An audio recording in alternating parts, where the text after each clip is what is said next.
Now, the Chicago Bears still have one of their biggest needs being the defensive end position. They've signed some, depth pieces at, D tackle, defensive end, two guys. Nobody that's going to, come off the stat sheet or anything, have like huge impact stats. Some guys that are probably going to see a couple snaps this next season.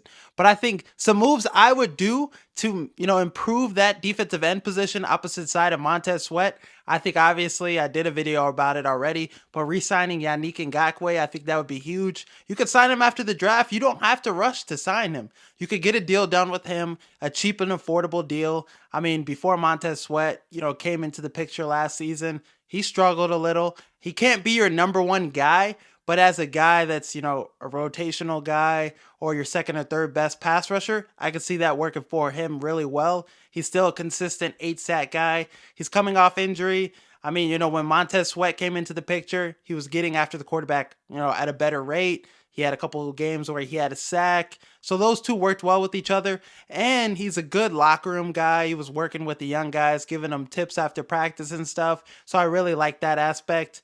And then another guy I would sign is Michael Dana from the Kansas City Chiefs. This is a guy over 2 last seasons, 11 and a half sacks, 6.5 sacks this last year, and just a high motor, huge effort guy. Ryan Poles, worked with him in his Chiefs tenure. And this is a guy that's just, underrated. He's had a lot of games where he had some big games for the Chiefs, one of their underrated pass rushers. And this is a guy that could give us a huge impact too. Like if he could just give us 6 sacks, maybe 5 sacks as our third or fourth best guy, that's huge. That improves our depth at that position. So I think those two guys are two guys I would sign. I don't think Dana will cost too much either. And I think coming to Chicago with Ryan Poles, seeing the culture we are building, I think that would be a huge plus for him. Now heading into the draft, I think Latu from UCLA is a guy I would take. I would trade down, from pick 9 to get him at maybe pick 14, 13, 12,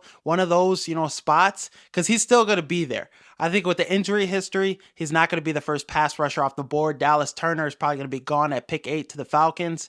And then the guy from Florida State, he might be the next guy taken. But I think Latu can do so many things well. He's the most productive pass rusher. He's the best pass rusher in college football. I think, Verse and Dallas Turner are more athletic than him. But this guy, 23 and a half sacks the last 2 seasons, 21 and a half TFLs this season, 13 sacks this year. So he is productive as fuck. 6'5", 265 pounds to a big specimen. And Eberflus, Eric Washington, they'll be able to get a lot out of him. They'll be able to develop him. He's going to be learning from a guy like Montez Sweat, another lengthy pass rusher. So those two together for many years to come, I think that would be huge. And a guy on a rookie contract too, because you look at why he didn't sign Danielle Hunter. You don't want to pay huge money to all your guys on your defense. You want that money to go to the offensive side of the ball too. So that's why Keenan Allen came in the picture. We gave him some money too.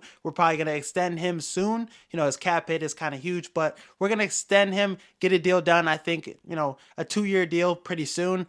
But yeah, Latu, Montez Sweat, Yannick Ngakoue, Michael Dana, DeMarcus Walker. So far, that would be a really good defensive line. And I think, trading down to get Latu, I think you get, an extra, third, fourth, or fifth, one of those later round picks after the first 2 rounds. And you take Mohamed Kamara from Colorado State. 13 sacks, 17 TFLs this year, the best player in the Mountain West Conference. I think this would be a huge, draft sleeper steal. This is a guy against Colorado. He had a huge game. He was in the backfield damn near every play, but his impact is huge. The production is there. He's a little undersized, but there's been some good undersized players in the defensive line positions. Aaron Donald, Billings is undersized. So I don't think that should matter too much. If he could get after the quarterback, that's all that I care about. He could be like a quality rotational guy as soon as he gets into the league on our team. So I really feel confident about getting a guy like that. He'll be in the 4th or 5th round. Really like that move. So those are the 2 guys I would sign in free agency, the 2 guys I would get in the draft. And I think right then, your biggest need turned into, one of your quality positions. I mean, the secondary is already there. The linebackers are there. So if you get those guys in free agency, Yannick Ngakoue and Michael Dana, and then you get, Latu and Mohamed Kamara, you're solid. I think this is a top 5 defense at best.